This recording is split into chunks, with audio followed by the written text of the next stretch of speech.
Hello, Shining Light. Today is around the middle of September, and I absolutely forgot to do a 3-year update on my locks. Um, Here they are. Okay. As you can see, I got some gray, which sometimes looks like lint, but it's not. Sometimes I get my dog's hair, Cassie. I get her hair in here. And luckily, if I see it, it's pretty easy to just pull out. It's not woven into my hair. It just kind of sits on top. But I guess I'll just go into what I have learned and what actually has been going on. So for those of you who follow Yanni, the lockologist, you know that she's been doing my hair for the past 2 years. Well, Yanni retired from Georgia, and she's now doing hair exclusively in New Jersey. And for me, I'm like, okay, no big deal. I can just, fly up there whenever I need to. She has people come from all over the globe, to have their crowns blessed by her. And I thought, okay, well, no big deal. Well, last July was when she touched my hair last. And my hair grows fast, so of course it's just getting a little unruly. So by April, I'm thinking, okay, well, by then I would have saved up enough to go up there, right? Well, what had happened was there were these bills and these things called bills. And I know some people may say, okay, well, if you can't afford to get your hair done, blah, blah, blah. But here's my thing, right? Locks are supposed to be low maintenance, and they are just a natural thing. Now, I am semi-free form. I want to do the least amount with my hair as possible, but I still want someone to do my hair. So when I calculate what it would take for me to go see Yanni, at least every 6 months or so, it's about $300.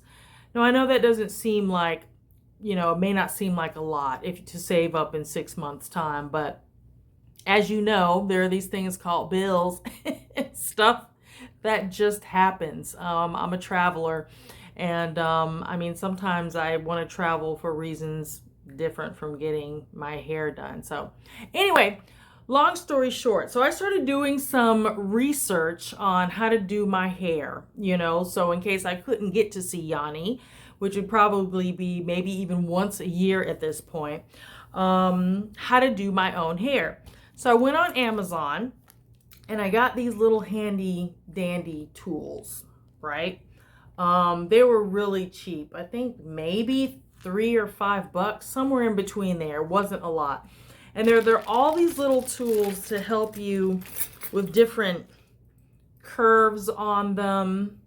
You stick your lock, the end in through here, and then you just stick that through the base, and you just this is for interlocking, not retwisting. Now, Yanni did say I would be okay for a while just taking my loose hair and wrapping it around the base of my lock. Well, my hair will not stay. It's soft, it's silky. I've got at least 3 different patterns in here, and only a few that I have done using that method have stayed. And I keep my hair wrapped, okay? I keep it wrapped, and it just comes out. You guys, hold on, I'll get back to these tools, but let me see. First of all, the last time my lovely husband helped me with interlocking my hair, and I did the 2-point, right? I did east. Wait, no, sorry. I did going in through the east, pulling west, going in through the north, heading south. All right. I just did 2 points. I have a crochet needle, but I'm not getting all involved with that. And he was helping me, which I thought was really sweet. Now, that was in April. So here we are. And I don't know, can you guys see my scalp? Can you see my scalp? Well, there's all of these loose, I've got like a ton of just like loose hair just floating around back here. You see all this? Are you guys getting this? Can you see? Hold on. You see this? Okay. So I've got these loose hairs back here. and they are just kind of all over the place. And it's a nest. It is just a nest of hair back here. And I've got to figure out how to like part it myself. And yeah. So anywho, there's a lot of different tools, you know. Now my hair on the end, as you can see, some of them, because my hair is so curly, they've got fatter ends, and they may be a little bit fatter than the base. So I have some issues with that, but I think the tool that I decided that worked the best was this one here. And you slide your hair in like so. You see how that's hanging there? And then you go west and south. Just west and south. Okay? That's just the 2-point. You guys can get into all those other points. There's other YouTubes on it, but I wanted the least amount of manipulation to my hair. I'm not doing all of these 4 points and all this other stuff. Again, I'm just doing this myself. And so that was done in April. So here we are. I just came back from a trip, and I'm like, wow, I need to see Yanni. She just made this announcement that she's going to be just, instead of doing cycles, she's going to be going all the way through. And frankly speaking, I have a couple more trips over the next couple of months, and some of them just don't involve that additional cash to go get my hair done. So it's a little inconvenient because, you know, you have to factor in your flight up there. And yeah, you can do a 1-day trip, but you know, flights even are running, you know, $100 or over $100. And you factor in how much you need to pay for hair. You guys, the longer your hair gets, the more you're going to have to pay. And Yanni has reasonable prices, but still, you know, for some maintenance and what she does, she is worth the money. Do not get me wrong. She is definitely worth the money, and I would be up there if it was just so easy for me to do. But at this moment in time, I'm working on some things. So it looks like I'm on my own, maybe at least until December or maybe January. See if I can at least get myself in order. But then after that, we're talking about Christmas, right? We're talking about getting through the holidays and spending and all of that. So anyway, as you can see, my hair is very thick. And there's like, oh my, you gotta dig in here to find some scalp. But you know what? I love it. I actually love it. And the only reason why I want to maintain it is because, like I said, my hair is fine and I want to keep it healthy, and I don't want it to grow so heavy with the lock that, you know, maybe it breaks. Now, maybe there is a gnat. Oh my God. Okay. So maybe, you know, I'm overthinking it, right? Now, mind you, I do not manipulate my hair a lot at all, but I do want to maintain the lock and to keep them healthy and separated. So I have to go through and kind of separate them because my hair grows like this. It doesn't matter if it gets wet or not. It grows like this. So at least once a week, maybe twice, I have to go in and pop my locks because they're growing together. So I'm going to give it a nice wash with the same Dr. Bronner's lavender soap, Castile soap. And then I'm going to oil my scalp with some cold press organic castor oil. And I'm going to oil my scalp up with that and then give it a massage. I put just a little bit of lavender oil in there because I love the way lavender smells. And, you know, give myself a really nice head massage. You probably ought to be doing that, you know, like nightly or at least twice a week. But really stimulate the growth in your hair and keep your scalp really healthy. And I'm going to say this too. If you're going through perimenopause, okay, or menopause or any kind of menopausal, take good care of your hair. You may need to oil it more than you think, not saturating your locks, just your scalp, okay? And just really keep your hair wrapped. Cotton will dry it out really bad. So if you're sleeping on cotton pillowcases, you know, wrap your hair up in satin. I just keep my hair wrapped for the most part, but it'll get dry if I leave it unwrapped for like a couple days, or I decide to wear it down. I may have to spritz it because, you know, it's just, we have no rain going on here in Georgia. It's really sparse right now. And so that moisture that you would get in the air, you probably need to get it while you're in the shower. Just take your shower cap off and let your hair just steam. So that's pretty much all I've been doing. Look at this. Look. You see, they're just all over the place. So what I'm going to be doing is, like I said, washing it. I'm going to grab this tool here and I'm just going to, you know, wrap my loose ends around it and then just do my interlocking. Other than that, take a look at my locks, guys. They're pretty uniform, thanks to Yanni. But yeah, I'm loving the way they look.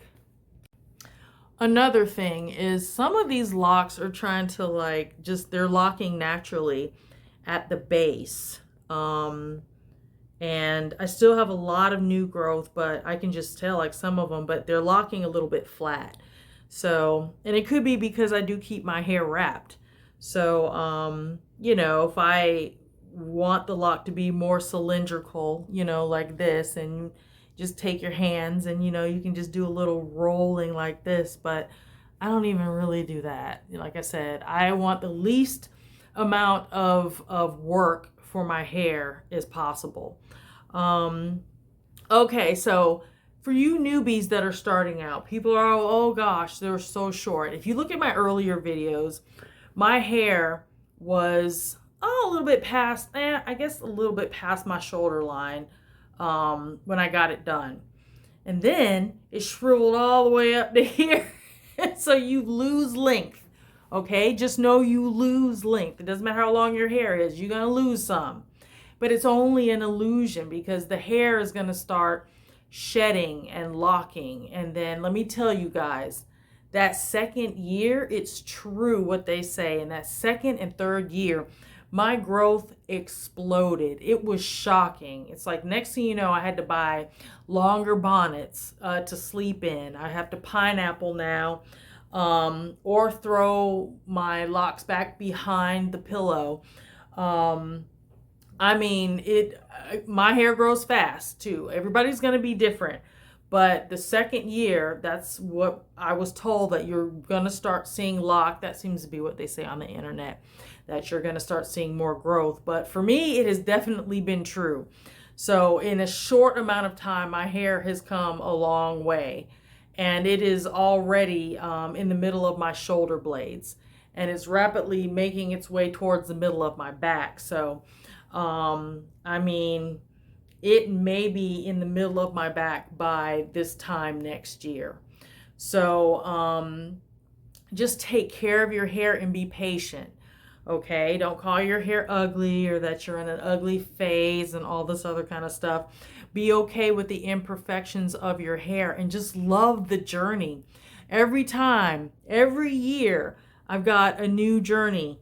It feels like a new journey because my hair is doing something different.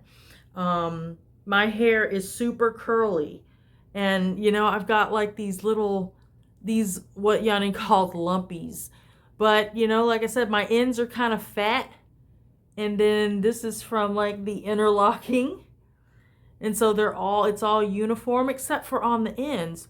But that was in like the first 6 months to a year before I went to go see Yanni. And I don't care. I love this. This gives my hair character. And sometimes my locks, you know, they shrink and they feel a little bit thinner. And then sometimes after I wash them or I go to the beach, they're just thick and full. And they just keep evolving. So I know these are considered mature, I believe. This is my third year, so they're mature locks. But you know what? They've got like a longer way to go. And I haven't had any dye in my hair in a long time. And you can see this color on the end. This is just the natural either bleaching of the sun or just your hair turning color. Now I thought about dyeing up this gray that's trying to creep in up here, but I don't know how I feel about that. Let me know. Let me know in the comments if you've dyed your gray or if you just let them just go ahead and just weave on in. You just kept it just all natural. I don't want to use anything that's gonna make my hair brittle. I know there's some dyes called, what is it, by Nutrice or something, but it's an all natural color and not a dye. So it's not permanent, but just enough to, let you be cute for a little while. I'm not really worried about that because, again, my hair is usually covered. I love really nice head wraps and cute little head wraps. And, but I usually wear my hair wrapped. And on the times when I let it out, and I don't even think I care about this. But I'm also one of those people who I either want my hair to be either brown, the color, or with some tips or something cute, or I want it to just be gray or just white. I just want to jump into white hair. I don't want this gradual sprinkling of, gray hair. And it's a little bit brittle. And I hope it doesn't turn yellow because I know that can happen with gray hair. So they're just starting to creep in now. But anyhow, I'm loving my hair. I'm absolutely loving it. And yeah, I just can't wait. I don't plan on cutting it. I'm gonna let it grow until I slam it in a car door or it gets caught or I trip on it going down the stairs. But I'm gonna let it grow as long as it wants.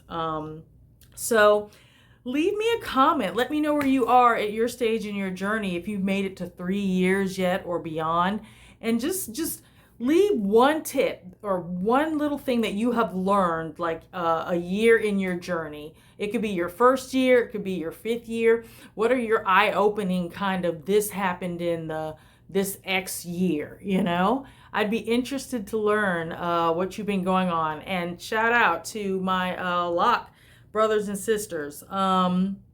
Let me know if we're twinsies, if we're in the same year, and what it is that you've been experiencing. But I hope you all have been well and be blessed. I'm gonna go take this thing and wash my hair, and it's gonna take me probably 3 hours. Because you can't see the back of your head. I mean, you can get in the mirror, but you know what? I just want to watch TV and just this is why I pay people. I want to pay somebody to do my hair, but I don't want to have to get on a plane and go do it, y'all. I really don't. So anyhow, I'm gonna work it out. But this is just the cost we have to pay to be cute, right? Be well, be blessed, and we'll catch you next time. Bye-bye.